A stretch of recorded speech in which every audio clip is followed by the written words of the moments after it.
She looked me dead in the eye and said, "Don't ever talk to me again." I was holding a gate open. She didn't know I was the owner's son, in a faded security uniform. And in that split second, I wondered if she saw my last name on my chest. Would her mouth sound the same? "My name is Leo Harrison, and this is how I pretended to be poor to find out who actually loved me and who only loved the door my name could open." It started with a phone call and a bowl of pepper soup, the kind that clears your nose and your excuses. My dad, Mr. Harrison, called me the week I graduated from med school. Everyone knows the headline about him: one of the wealthiest men in West Africa, chairman of a group with more branches than some family trees. But at home, he's the guy who hums to old records and insists orange slices make water taste like vacation. He said he was proud of me, said I'd kept my promise about school, and then he took a left turn into something I didn't see coming. He said he had his eyes on two women in the company, educated, hard-working, respectful. "Just meet them, no pressure. Let your heart choose," he told me in that warm voice that makes business feel like family dinner. I hung up, and this idea walked into my head like it paid rent. What if I don't arrive as the heir? What if I show up as the help? You know what I mean?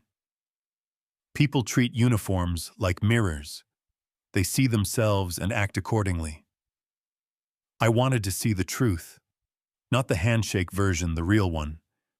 So over pepper soup across from my father, I pitched the plan. "Security guard." I said boys' quarters, the whole thing. "I want to start small and watch." He laughed long enough to put his spoon down.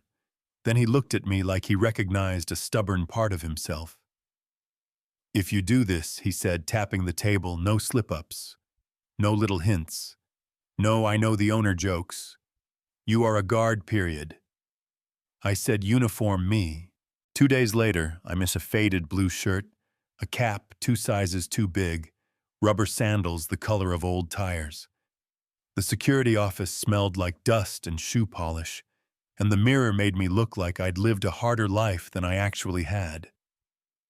Before sunrise, I stepped to the gate. The compound woke up, slow generators in the distance, birds tuning their instruments. Then the city's rhythm kicked in. Workers drifted in with coffee and handbags and aftershave, the daily parade of effort. I learned quickly that you see everything when you hold a door. The confident, the tired, the ones who look past you, the ones who say thank you like it's a new language. That's where I met Sarah. She glanced at the badge I'd clipped to my chest, looked up like my face mattered more, and said, "Good morning, security. Not hey, you, not the lazy hand wave people reserve for drivers and janitors." She said it like she saw me. When noon rolled in like a heat wave, she came back with a cold bottle of water and a half smile. "You look like you've been roasting out here," she said. "Drink." Not flirty, not performative, just decent. It sounds small, I know, but sometimes small is a miracle. Pattern interrupt. "Remember the water. It matters later."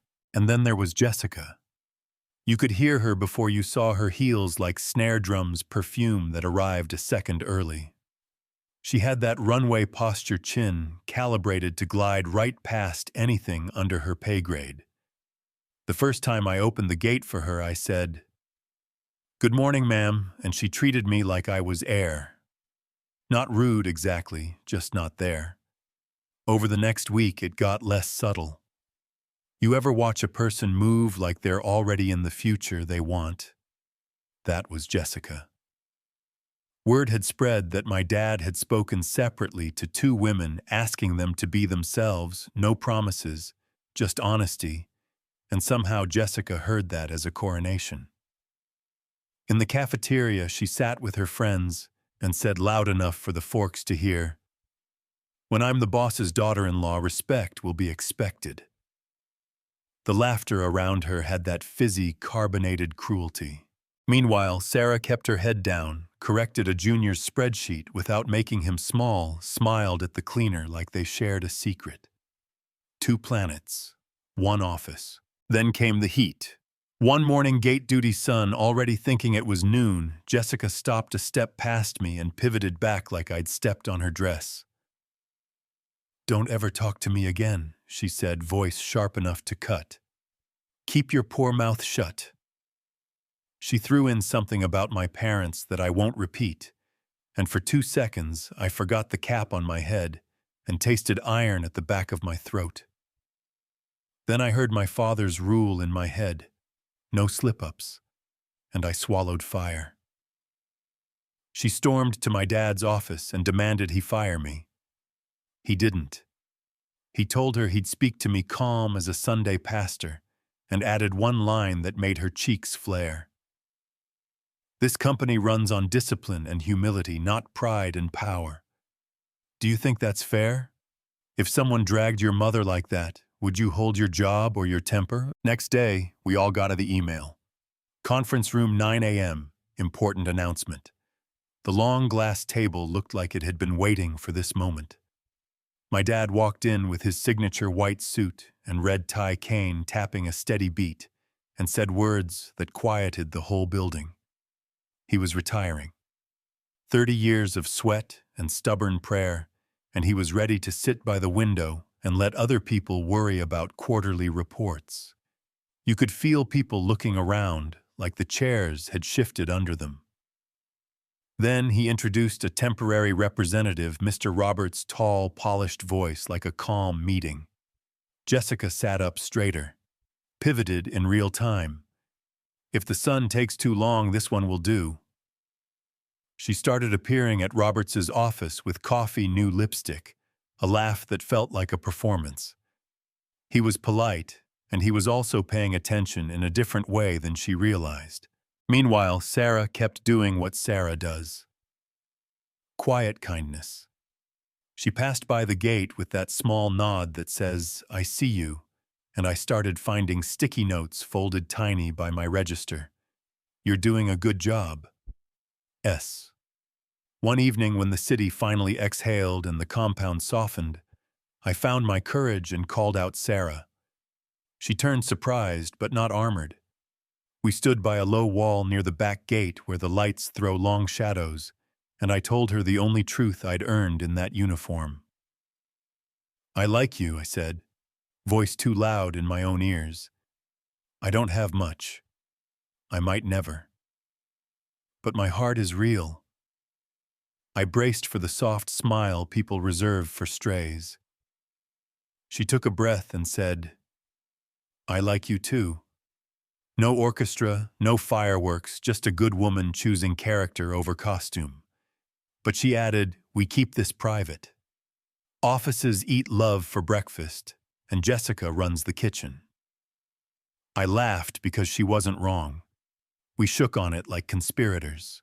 Then it got messy. Court politics don't run themselves, and Jessica kept a court. She paid a cleaner to follow me. One night under the long shadows, the cleaner watched us kiss and ran the headline back like she was late for the printing press. The next morning, Jessica stormed into HR slam of the door finger like a bayonet. "I know your secret," she told Sarah. "You're with the gate man."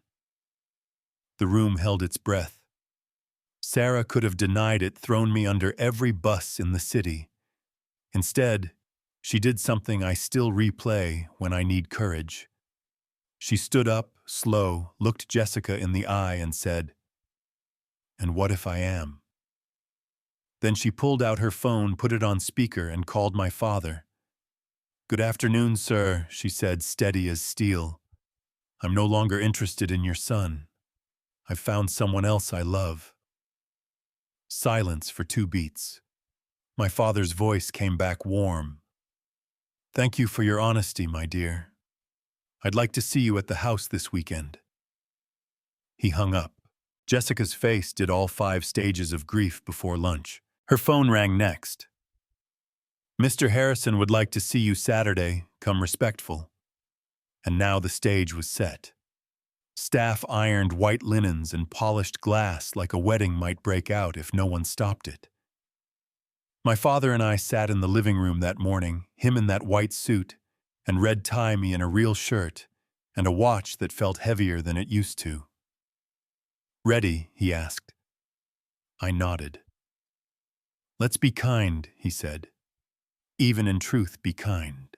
Mini call to action moment. Stick around because what happened next will blow your mind. Sarah arrived first.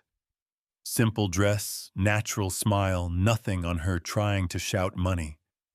The maid led her in, and she greeted my father with a respectful bow. Then she saw me. The shirt, the watch, the not a guard look. Her eyes went from my face to my father's, to the room like someone had swapped the channel. "What's going on?" she whispered. My father smiled. "Sarah, meet my son, Dr. Leo Harrison." That was the twist. Not for Jessica, for Sarah. I wanted her to be the first person to meet the whole me because she loved the half I'd shown. I took her hands. I had to know who would love me without the name, I said, and you did. Her face ran through shock, hurt, that I hadn't told her, relief that her instincts were right, then a quiet laugh that sounded like a door unlocking. "You're ridiculous," she said, wiping her eyes. "But I forgive ridiculous. If it were you, would you forgive the mask?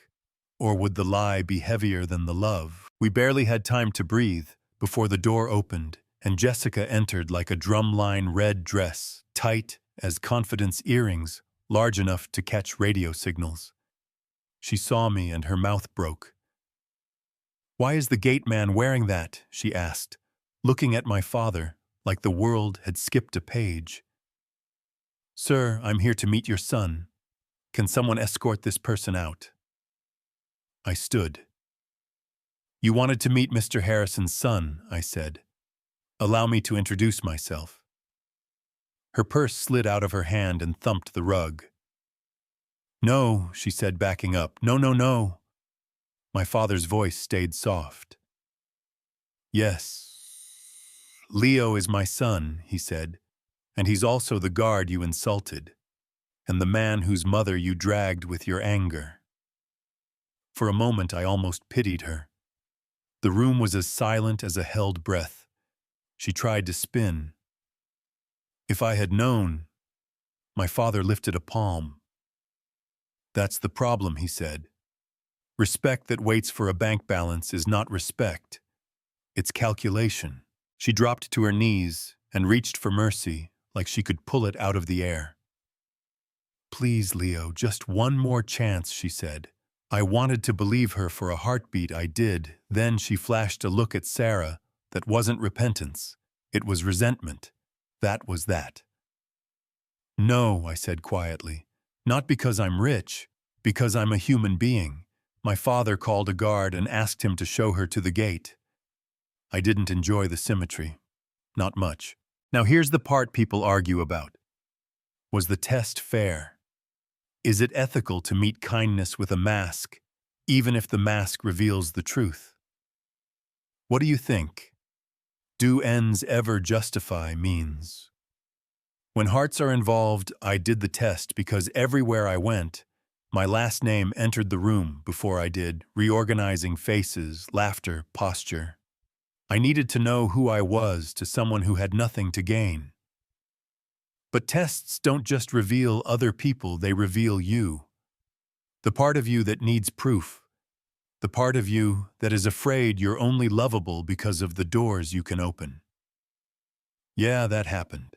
A week later, we threw a garden party under a canopy of lights. Nothing gaudy, just family staff. A small band that made old songs feel young. Sarah thought it was a thank you dinner. I stepped out with a mic, knees shaking, in a way med school never managed to cause, and said, "The day I met you, I was a gate man, and you treated me like a king." The band faded into a soft hum. I dropped to one knee and opened a small box. "You saw my heart before you saw my name. Will you marry me?" She didn't nod right away. She looked at my father, at the people who had become our witnesses, then at me, and said, "Yes," like a bell.